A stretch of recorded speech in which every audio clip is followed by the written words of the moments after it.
Bachelor masters PhD के साथ भी आज के स्टूडेंट जुड़ना शुरू हो चुके हैं और पर्सनालिटी डेवलपमेंट का नमस्कार। चेम्बर ऑफ कॉमर्सना आ जे शिक्षकोना सन्मानનો કાર્યક્રમ છે એમાં અમને ઉપસ્થિત રહેવાનો અને જ્યુરી તરીકે કામ કરવાનો જે લાવો આપ્યો તે બદલ સૌનો આભાર માનીએ છીએ। ખાસ કરીને મારા વિદ્યાર્થી અને ચેમ્બરનો પ્રમુખ નિખિલ મદ્રાસી મહેશભાઈ। વિદ્યાર્થીના જીવનમાં શું છે એવો પ્રશ્ન પૂછવો હું માનું છું કે એ પણ એક બહુ બાલિશ પ્રયાસ છે। હું હંમેશા મારા ગુરુવર્યોને કહેતો હું છું કે નંદિનીબેન હોય, ભારતીબેનને આજે સવારે નંદિનીબેન ફોન કર્યો હતો, ઈલાબેનને ફોન કર્યો હતો, દેવાંગભાઈને ફોન કર્યો હતો, અનોખું હતું અનોખું હતું કારણ કે સંજોગો જુદા હતા। આજે સંજોગો જુદા છે, એવું નથી કે આજે મહત્વ ઓછું થઈ ગયું છે, પણ વિદ્યાર્થીઓની પ્રાયોરિટી બદલાઈ ગઈ છે। મને યાદ છે એ દિવસો જ્યારે હું મિડલ સ્કૂલ ગોપીપુરામાં 10 વર્ષ ભણ્યો હતો, ત્યારબાદ 2 વર્ષ નાનપરા TNTVમાં ભણ્યો, 3 વર્ષ કેપી કોમર્સમાં ભણ્યો, 2 વર્ષ લો કોલેજમાં ભણ્યો। પણ 10મી જૂને શાળાની શરૂઆત થાય અને એક દિવસે લગભગ વરસાદની શરૂઆત થાય। એ વખતે જૂનની અંદર જ વરસાદ પહેલેથી પડી જતો હતો, 5મી જૂન પછી તરત। હવે થોડી સાયકલ બદલાય છે, પણ એ પહેલા વરસાદની કારણે ગ્રાઉન્ડની માટીની મહેક આજે 2025માં પણ જીવંત છે એમ કહું તો ખોટું નથી। મારા સ્ટેટમેન્ટ પર તમે તાળી પાડી શકો છો કારણ કે અમે જીવ્યા છે શાળાનું જીવન। અમે માર પણ ખાતો છે, ગાળો પણ સાંભળી છે, પરંતુ એ બધું અમારા સારા માટે હતું એ અમે ચોક્કસ કબૂલ કરીએ છીએ। આજે એવી પરિસ્થિતિ રહી નથી, એનો અફસોસ છે। પણ અમારામાં સંસ્કારોનું સિંચન કરનાર, પાયાના મૂલ્યોની સ્થાપના કરનાર, નૈતિકતાની સ્થાપના કરનાર એ તમામ ગુરુવર્યો સહિત આ તમામ ગુરુવર્યોને મારા લાખ લાખ પ્રણામ અને નમસ્કાર। ચેમ્બર ઓફ કોમર્સની જે ભૂમિકા છે તે ભૂમિકાની વાત કરું તો લંચ બેંકિંગ એરિયા તેની સાથેની લોન અને અમારું 6 માળનું ઇમારત જેમાં 2 માળ ચેમ્બર ઓફ કોમર્સના છે, 14,400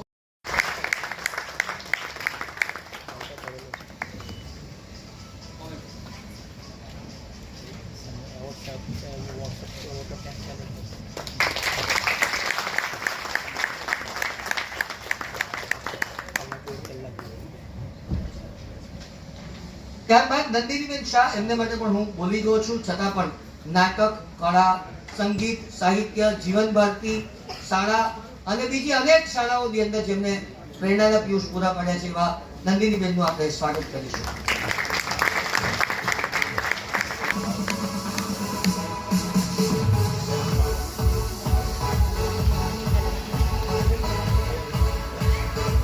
રાષ્ટ્રપતિ ચંદ્રક એવોર્ડ વિજેતા રંજનબેન પટેલ અત્યારે ઉપસ્થિત નથી, પરંતુ એમનો સવિશેષ ઉલ્લેખ કરીશ। ડોક્ટર રીટાબેન ફૂલવાલા પણ ઉપસ્થિત નથી, શ્રીમતી પ્રહર્ષાબેન મહેતા અહીં ઉપસ્થિત છે, નંદિનીબેન પ્રહર્ષાબેનનો પરિચય।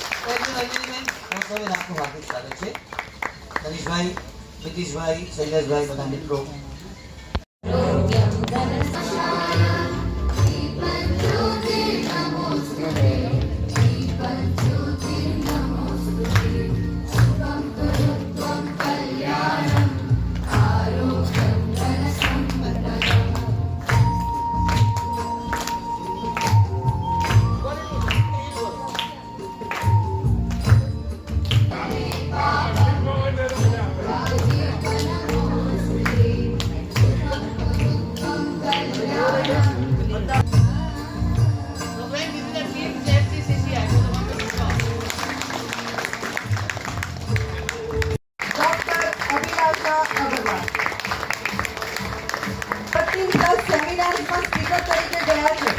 ટેકનિકલ કન્સલ્ટન્સી પ્રોજેક્ટ્સમાં જેમનો સિંહ ફાળો છે તેઓ પાસે અનેક ડિગ્રીઝ છે, જેવી કે BE mechanical, MBA, ME, certified master trainer, MPA, PhD in mechanical engineering છે। છેલ્લા 5 વર્ષમાં ઘણી બધી સાહિત્ય પરિષદમાં ભાગ લીધો છે, એમને ઘણા એવોર્ડ્સ મળ્યા છે। તે અભિયાન શરૂ કર્યું, 7,000થી વધુ દીકરીઓને વિવિધ રીતે મદદ કરી, સમર્થ મહિલા અનેક પ્રવૃત્તિઓ તેઓ સ્કૂલમાં કરે છે।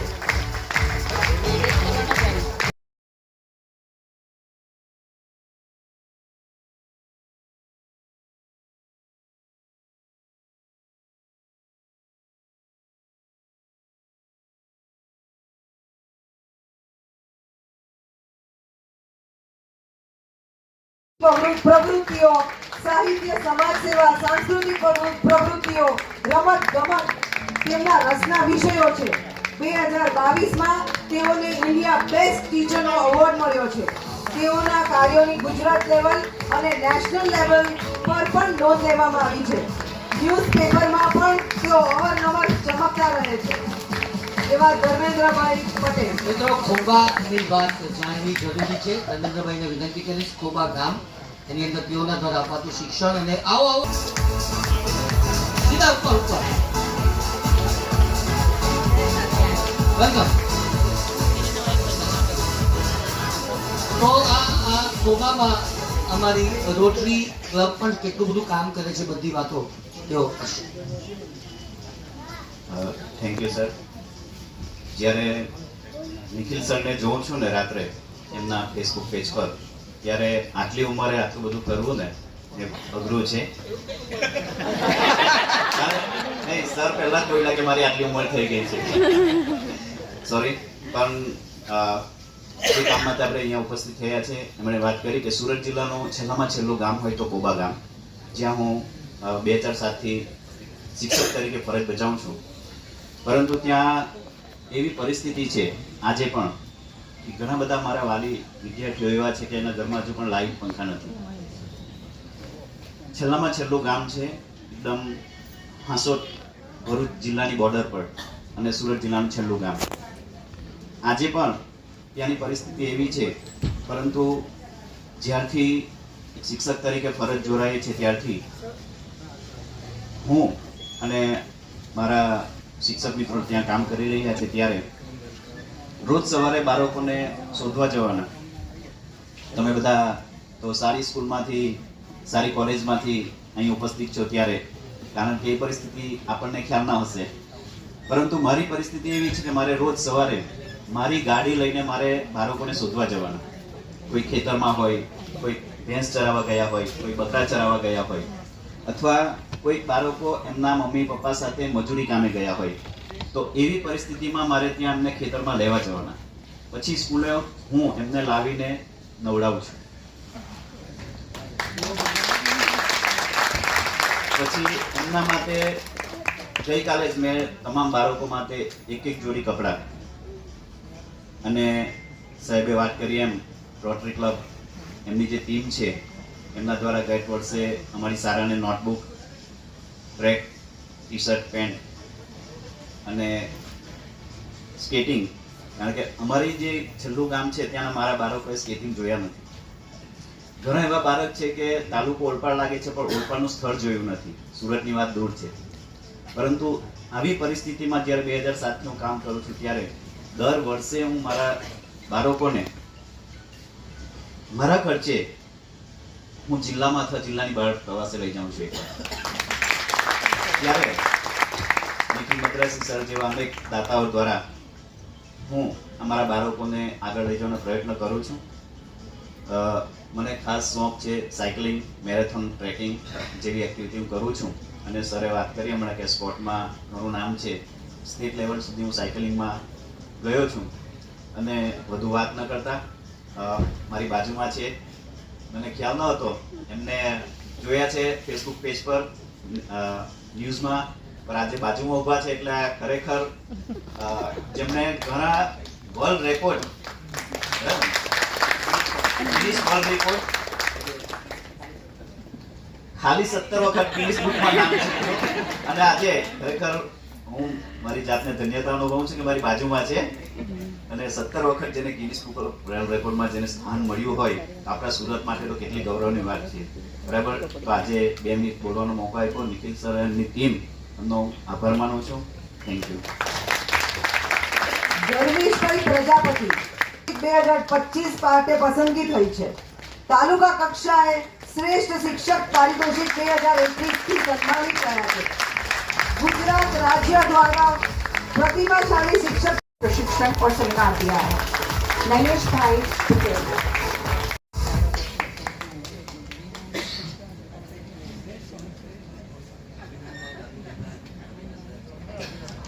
अब मैं आमंत्रित करना चाहूंगी एक ऐसे शिक्षाविद को जिन्होंने अधिकार अधिनियम के अंतर्गत लगभग 200 से out of school out of school और ड्रॉप आउट बच्चों को पूर्ण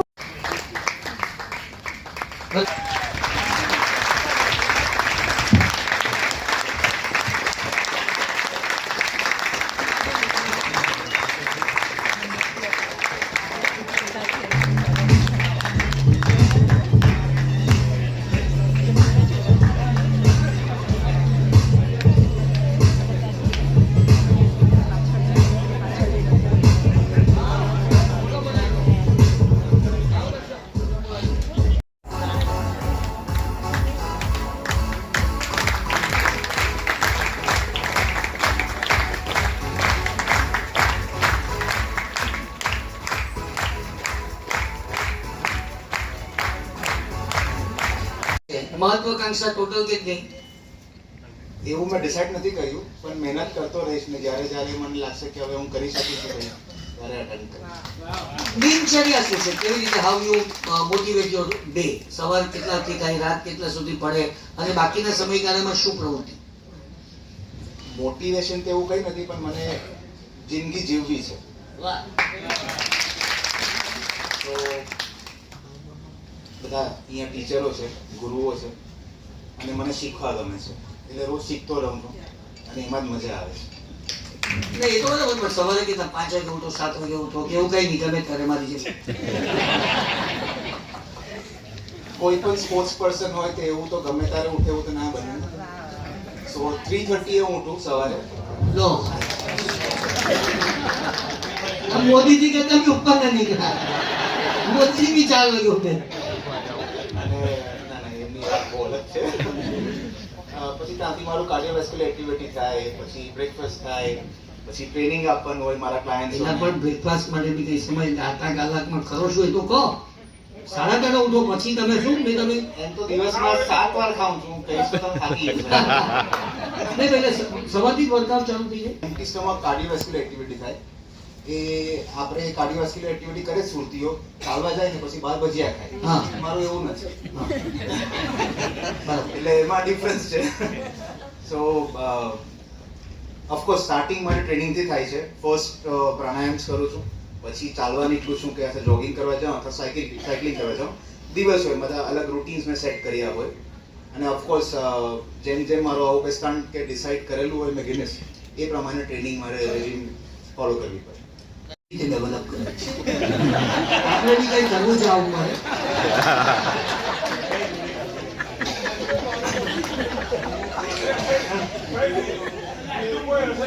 મસલ નું બહુ સિમ્પલ છે કે એને બોલવાથી કામ નથી થતું, કરવું પડે છે મહેનત. કરીશું કેમ નહીં કરીશું? શર્માના પ્રમુખ ભાઈ પતી ગયા પછી બોલવાનું બંધ જ થઈ જવાનું. દેશની અંદર કયા રેકગ્નિશન મળ્યા છે? ત્યાં કયા કયા મોટા મોટા મિત્રોને મળ્યા છો? એમ તો ઘણા મોટા વ્યક્તિઓને મારું, એટલે હું બહુ લકી માનું છું કે એવા ઘણા મોટા વ્યક્તિઓ સાથે હું રહું છું, કામ કરું છું. જેમ કે અક્ષય કુમાર સર છે, ફિટનેસના સૌથી મોટા આઇકન તો એ જ કહેવાય ઇન્ડિયા માટે. તો એ મારા મેન્ટર બી છે. એમની સાથે મને છેલ્લા 19 વર્ષથી એમની સાથે રહીને હું કામકાજ કરું છું. સ્પેશિયલી સુરક્ષા તાલીમ આપું છું મહિલાઓ માટે, હું ફ્રી ઓફ કોસ્ટ આખા ઇન્ડિયામાં. અને હમણાં સુધી લગભગ મિનિમમ 12 લાખ છોકરીઓને ટ્રેનિંગ આપી છું. ટ્રેનિંગનો મતલબ એ નથી કે એક દિવસનો સેમિનાર. ટ્રેનિંગનો મતલબ 30 hours ઓફ ટ્રેનિંગ, 30 કલાકની ટ્રેનિંગ, સર્ટિફિકેશન આપીને કોર્સ કરી આખો પૂરો કરવાનો હોય. અને એવા ઘણા બધા વ્યક્તિઓ છે. હવે સુરતની જ વાત કરું તો તમને કેટલા વખત તમે મને ઓળખો છો? તો ઘણા બધા એવા વ્યક્તિઓ છે. તો હું કોઈને એકને હું નામ આપીને એકબીજાને કદાચ નીચે નહીં પાડી શકું, પણ બધા જ પોતાની ફિલ્ડમાં ઘણા સારી રીતે કામ કરે છે. પડદા પર તો બેસ્ટ ફિલ્ડમાં છું. એ કઈ ફિલ્મ છે? પડદાની પાછળ ઘણી બધી ફિલ્મો હોય. હા. સો નામ શબાના મૂવીમાં હતો, એક સોંગમાં હતો, અને બ્રધર્સ મૂવીમાં હતો. એ મારું ફર્સ્ટ ફિલ્મ હતી જેમાં હું ફર્સ્ટ ટાઈમ સ્ક્રીન પર આવ્યો, પણ દેખાઈશ નહીં કારણ કે એમાં મને કાળો કરેલું. સો ના વ્યવસાયમાં છો, અને એને વ્યવસાય ના કહેવાય બેઝિકલી. એક આપણે ચીજ કહીએ ને કે મને જિંદગીભર કોઈ યાદ રાખે એવી ચીજ બધાને જ કરવી હોય, ગમતી હોય. તો એક ટીચર એવી એક ચીજ છે, કારણ કે એ પોતે ગુરુ બને છે. એવી કોઈ પણ વાતચીત કે એવી કોઈ પણ જ્ઞાન જે તમે આપો ને કોઈની રૂહ સુધી પહોંચે તેને ગુરુ કહું, અને એ અમર થઈ જાય. Thank you very much.